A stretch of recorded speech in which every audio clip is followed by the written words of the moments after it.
Hi guys, it's Anna from Fire Story Yoga. We are at the Crown Chakra, our place of ultimate connection to everything that we've been looking at so far, but in particular to our body, our breath, our self, and the planet on which we live in terms of nature connection and that kind of idea of source, which we'll look at in just a second. So as always, grab yourself a candle and some incense, if that's your jam. And you're also going to need like a rug and a quiet space just for the practice that we'll do at the end of the Dharma talk now. Okay, so we've been on this amazing journey through the chakras. As I've said before, they are not hierarchical, but they are chronological. So that when we get to the crown chakra, we've already done the work, or at least some of the work. The work is ongoing, obviously, but we've worked together to unlock the barriers that we have to bliss, at different layers, at those levels of consciousness throughout the chakra system. And now we're on to kind of the good stuff. Now we're on to the sort of cream on the top of the milk. If you remember that, that's such an old reference.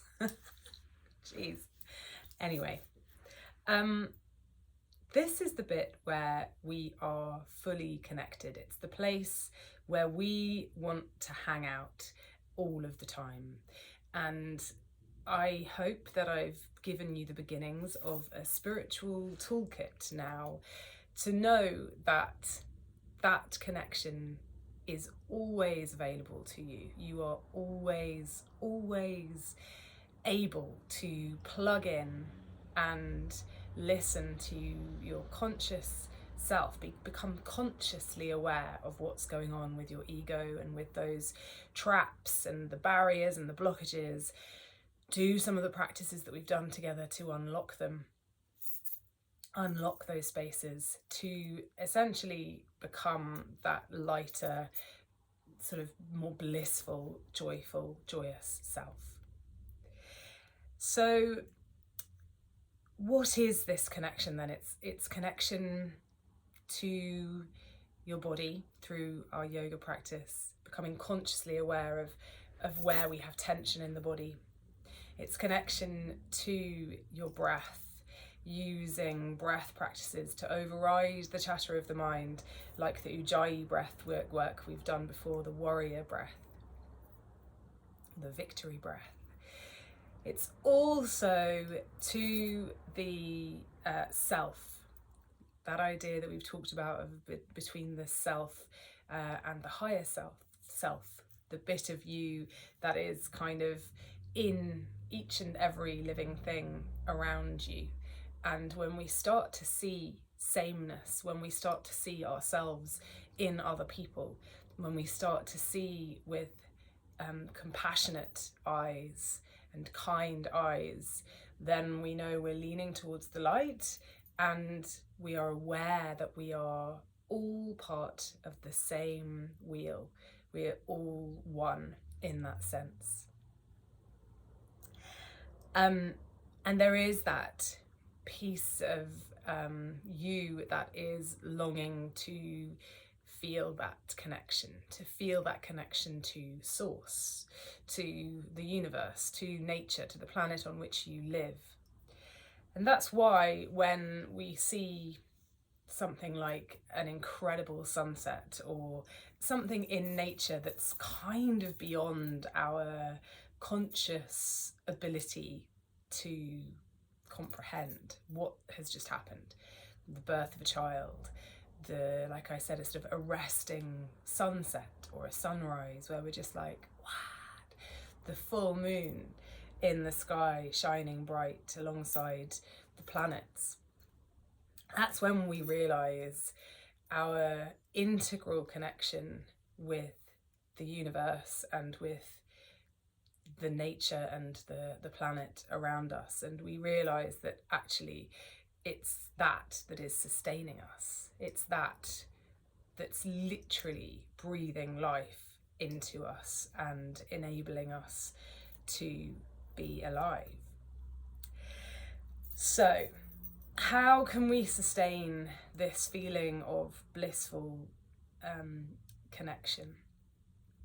Well, we do it through continuing our work with the chakras, continuing to look into where the blockages are, continuing to look at what your barriers are to bliss, what's stopping you from feeling this blissful state of connection all the time, because it's there, it's right inside you, it's your birthright, it's what you're born with, and it's just that life happens and stuff just gets piled over that bliss.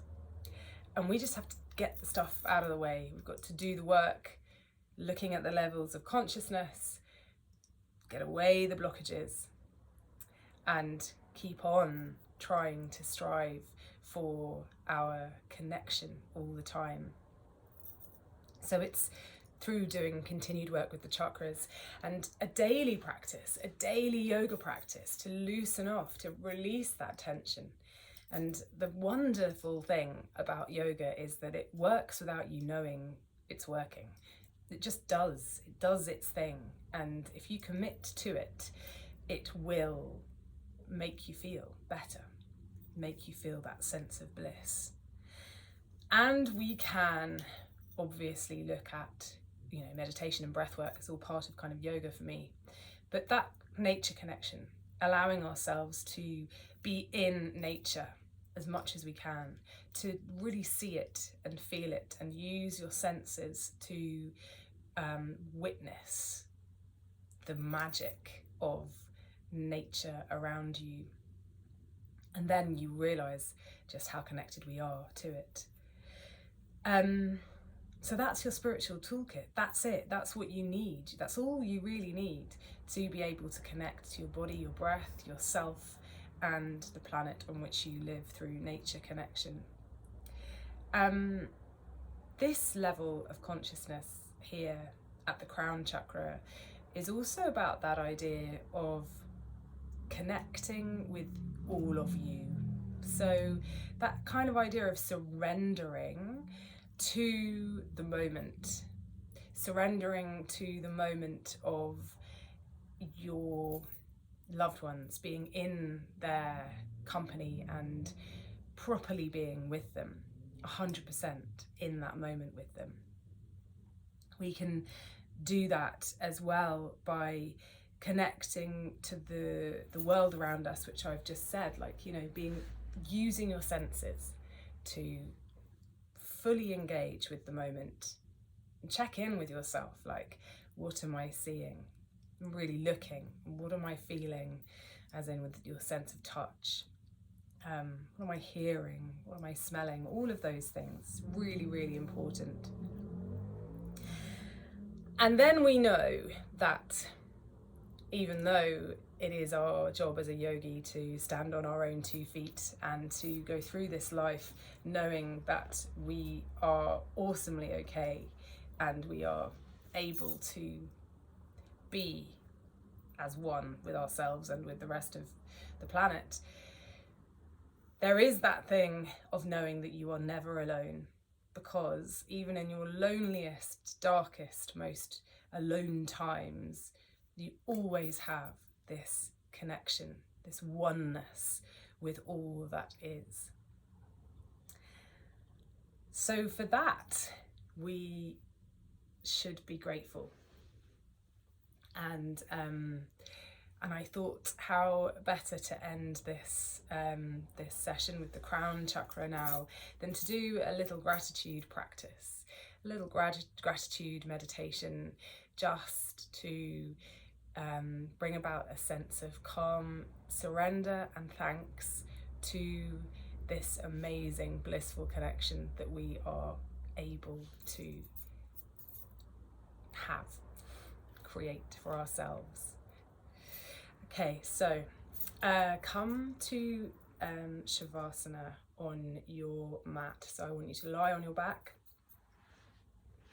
This is when you need to grab your blanket, and we'll just set up over here. So yeah, lying on your back, tuck the shoulders under your back so they're like kind of wings folded under. Allow the feet to just fall open, allow the palms to come face up. And then just cover yourself with your blanket here and allow yourself to surrender to Shavasana. You stay where you are. As always, I will come and talk to you here. I'm going to put some soothing music on for you.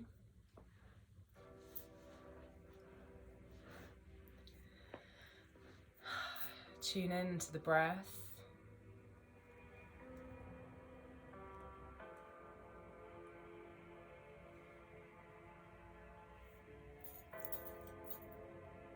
Allow your body to sink into the earth.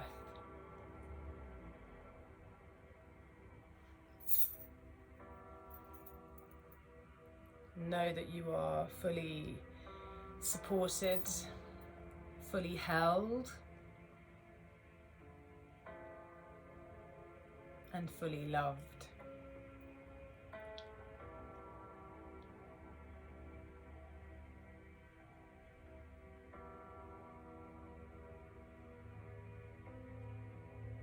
Tune into your breath now.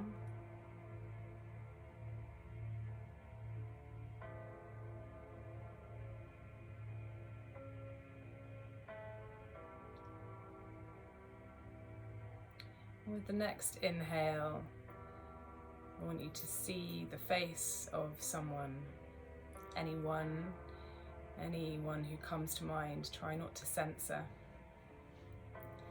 And with the exhale, I'd like you to offer them love, peace, joy, and ease. Inhale, see the face of someone, anyone. Exhale, offer them love, peace, joy, and ease.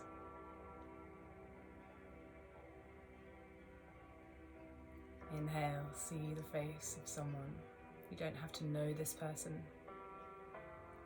Exhale, offer them love, peace, joy, and ease.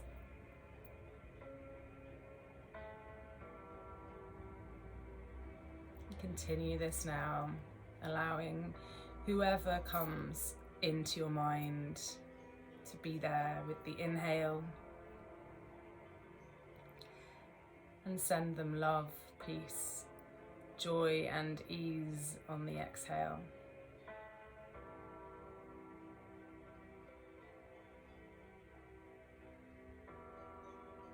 You might find that there are people you don't know.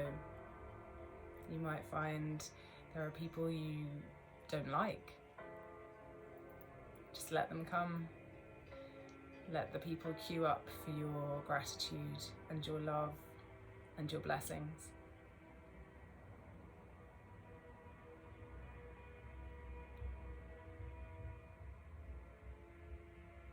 Inhale, see the person. Exhale, offer love, peace, joy, and ease.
invite you to stay in Shavasana now for as long as you feel